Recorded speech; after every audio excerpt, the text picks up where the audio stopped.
Hello everyone. Coming to this process termination. So termination means once the process finishes its execution, it must be terminated. So termination means the end of the process, which means it ends the process. So whatever the operation it has to perform, it completes the operation. So it has to end its execution, right? So that is what termination. So termination can be done with the help of this exit system call. So using this exit system call, process can be terminated. So here this process termination either can be done normally or abnormally. So either normal termination takes place or abnormal termination. So what is the meaning of normal termination? If it completes its operation and it wants to exit from the system, which is nothing but normal termination. Suppose in the middle of execution, if it stops its execution by any other process or even by the operating system or by the user itself, then it is said to be abnormal termination. It did not complete its execution. Before the completion of execution, if it is terminated, then which is nothing but abnormal termination. So let us see who will terminate, who will do that abnormal termination. So here we are actually using this exit system call if it is a normal termination. And this wait system call, so why we have used this wait system call? So once the parent process is creating many number of child process, so it is not necessary to create only one process. The parent process may create more than one child process. How it will identify all those child process? Only with the help of the process identifier. So when it creates the process, it has to get the process identifier that will be returned by the fork system call. So we are just using the fork system call in order to create the process. Once the process is created, so its process identifier will be returned to the parent process. So the parent process must know which child process has been terminated, right? So it can understand only by invoking this wait system call. It can get that information whether the particular child process has been terminated or not. So once the child process has been terminated, so it will return some control information to its parent process.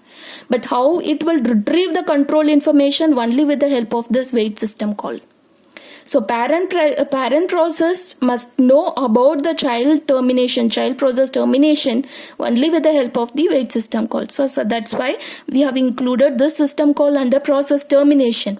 So these two system call have been used in case of Unix and operating system, but in case of Windows operating system, so we have to use one specific function called terminate process. So here we are using the name called function. It is not said to be the system call. It is a terminate process which is used to end any one of the process.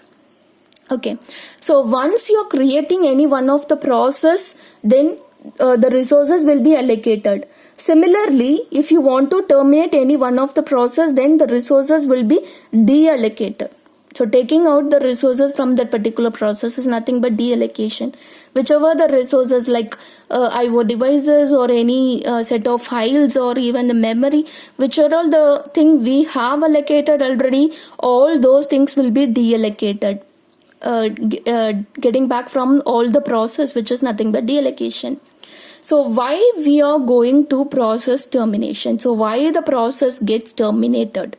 So we have many reasons for the process termination. So let us see some main reasons. First one is, as I told, the process can be terminated either by the parent process. So if there is one process and it may have the parent process, if the particular parent process is terminating the child process, it will also happen. Suppose the process may be terminated by operating system itself. Otherwise, some user also take the control of process termination. So he can also kill any one of the currently executing process. This may also happen, right? So if the parent process tries to terminate the child process, so first reason is if the child process using the resources more than the particular limitation, so which means if it exceeds the usage of resources, if it is exceeding the resource usage, then this particular process can be terminated by its parent itself. Okay, and the next reason is child is not required, which means some task will be assigned to the child process by the parent process, but that particular task is no longer required, which means the child process is not necessary to execute at all. So if it come to the conclusion that this particular child doesn't need hereafter, so we can kill it.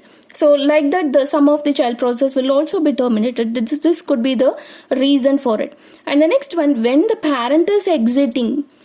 So in some cases, parent itself wants to exit from the system. Otherwise, it has to be terminated by the operating system or by the user itself. Okay.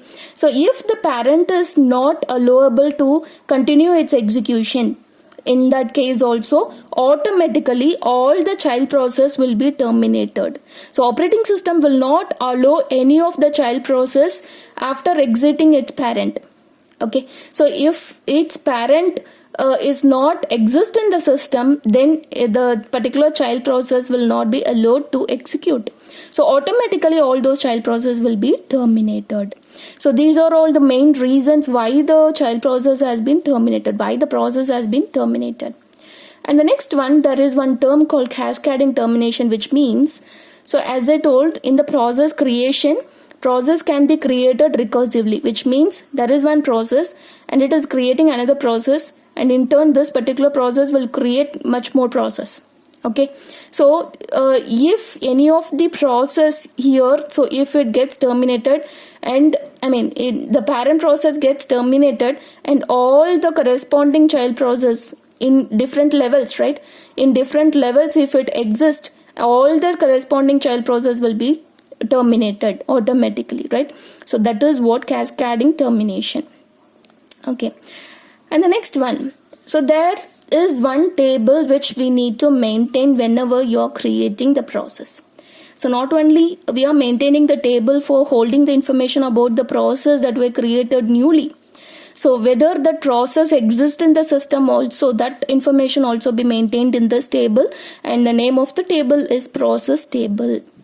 So which means it holds the information about which are all the process that has been created newly, whether it completes its execution, whether it exits from the system or not, so whether it left from the system. So all those information will be maintained in this process table. Okay. Suppose the parent has one or more child process. Suppose any one of the child process is terminated. Okay, so any one of the child process, say for example here there is one process A and there is one process B and there is one process C. So here we have D. So this is a parent process. This is a parent process for B and D, and this is again a parent process for C. So what happens here? So this cascading termination is nothing but if the parent exits or it has been terminated, automatically this B and C, D also be terminated. So the child process present at the different levels also gets terminated, which is nothing but cascading termination. So coming to this process table, so it will hold the information about the process that were exist in the system, or if it leaves the system or not. So all those information will be maintained in this process table. Suppose if the child process D wants to terminate, right? So it completes its execution, so it is terminating automatically. So it is a normal termination. So how the parent process must know about the child termination? Only with the help of the wait system call. So it has to invoke the wait system call. This particular parent process must invoke this wait system call. So then only it come to know about this particular child process has been terminated. Suppose if it is not invoking this wait system call for some period, okay, for some period it is not invoking the wait system call, so we cannot delete the entry of this child process from the process table, because it does not know by the parent process. This process has been terminated, but it is not known by the parent process because it is not invoking this wait system call. So for some amount of time this particular entry, so this process entry will be there in the process table. Okay, and that process we are calling it as zombie process. Zombie process, which is nothing but it is not invoked, this particular process has been terminated, but it is not known by its own parent process. for some amount of time. So after some time this may invoke the wait system call, then it can understand this particular child process has been terminated. So at that time its entry will be removed from the process table. Okay, so for some amount of time, so this, even though it has been terminated, its entry will be stored in the process table itself, and that particular process which we are calling it as zombie process. Okay, even for some after some period of time, this particular parent process is not invoking the wait system call, so it keeps on waiting for long period. This particular child process, even though it has been terminated, its entry is not removed from the process table. So once its entry has been removed from the process table, so we can deallocate all its resources as well, right? So the operating system will do. So once its entry is not removed from the process table for a long period of time, so in that case we used to call this process as orphans. We used to call this process as orphans because it is not recognized by its parent process for a long period. So we are just calling that particular process as a orphans. So what the operating system will do? So operating system will it will come to know about this orphan process. It will be assigned as orphans. So once it gets any of the orphan process, what it will do, suddenly it will call this init process. So as I told, this init process is nothing but the root process of the process tree, which is nothing but the startup process or the booting process, right? So what it will do, it will assign this particular process as a parent to this orphan process. It will assign it as parent to this orphan process.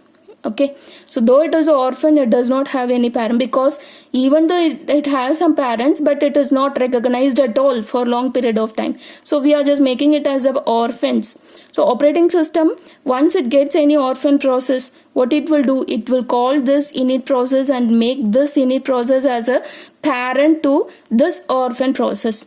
And what it will do, this init process will periodically call the wait system call and come to know about this particular process has been terminated. So the entry of that particular process will be removed automatically from this process table. Once it removed, then all the resources has been deallocated. All those things will be done, right? So this is what the concept, different concept which we are getting in case of process termination. Thank you.